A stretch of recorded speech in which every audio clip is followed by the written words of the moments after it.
AURELIA'S unfortunate young man. Written about 1865. The facts in the following case came to me by letter from a young lady who lives in the beautiful city of San Jose. She is perfectly unknown to me, and simply signs herself Aurelia Maria, which may possibly be a fictitious name, but no matter.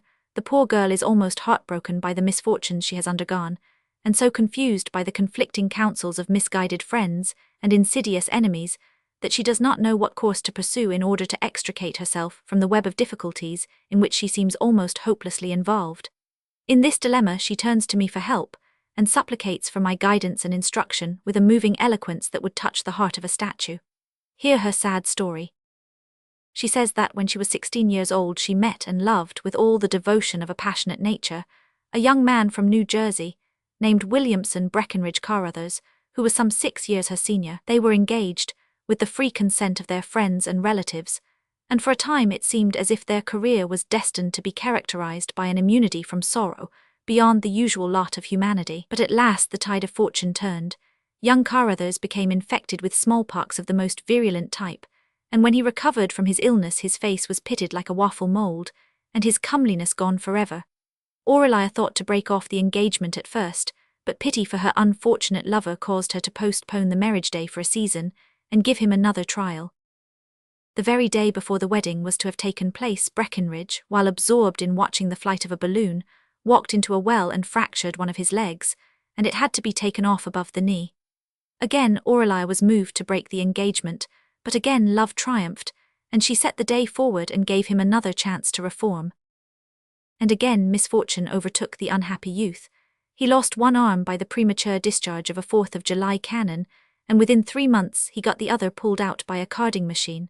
Aurelia's heart was almost crushed by these latter calamities. She could not but be deeply grieved to see her lover passing from her by piecemeal, feeling, as she did, that he could not last forever under this disastrous process of reduction, yet knowing of no way to stop its dreadful career, and in her tearful despair she almost regretted, like brokers who hold on and lose, that she had not taken him at first, before he had suffered such an alarming depreciation. Still, her brave soul bore her up, and she resolved to bear with her friend's unnatural disposition yet a little longer. Again the wedding day approached, and again disappointment overshadowed it. Carruthers fell ill with the erysipelas and lost the use of one of his eyes entirely. The friends and relatives of the bride, considering that she had already put up with more than could reasonably be expected of her, now came forward and insisted that the match should be broken off.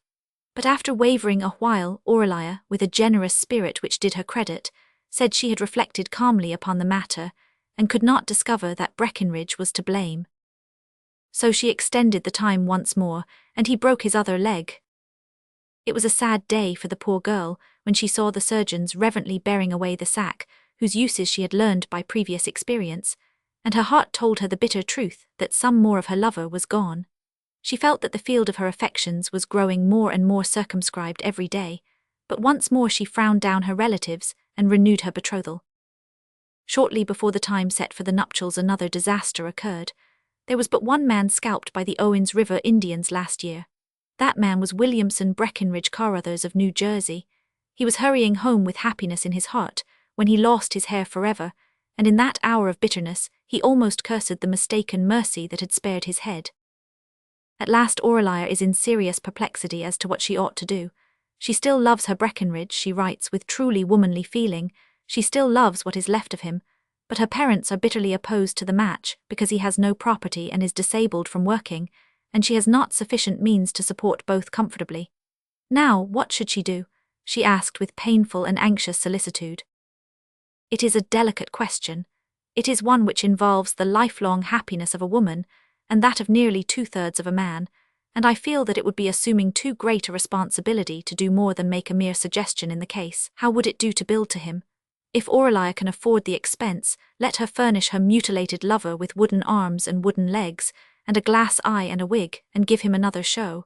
Give him 90 days without grace, and if he does not break his neck in the meantime, marry him and take the chances. It does not seem to me that there is much risk anyway, Aurelia, because if he sticks to his singular propensity for damaging himself every time he sees a good opportunity, his next experiment is bound to finish him, and then you are safe, married or single. If married, the wooden legs and such other valuables as he may possess revert to the widow, and you see you sustain no actual loss save the cherished fragment of a noble but most unfortunate husband, who honestly strove to do right, but whose extraordinary instincts were against him. Try it, Maria. I have thought the matter over carefully and well, and it is the only chance I see for you. It would have been a happy conceit on the part of Carruthers if he had started with his neck and broken that first, but since he has seen fit to choose a different policy and string himself out as long as possible, I do not think we ought to upbraid him for it if he has enjoyed it. We must do the best we can under the circumstances, and try not to feel exasperated at him,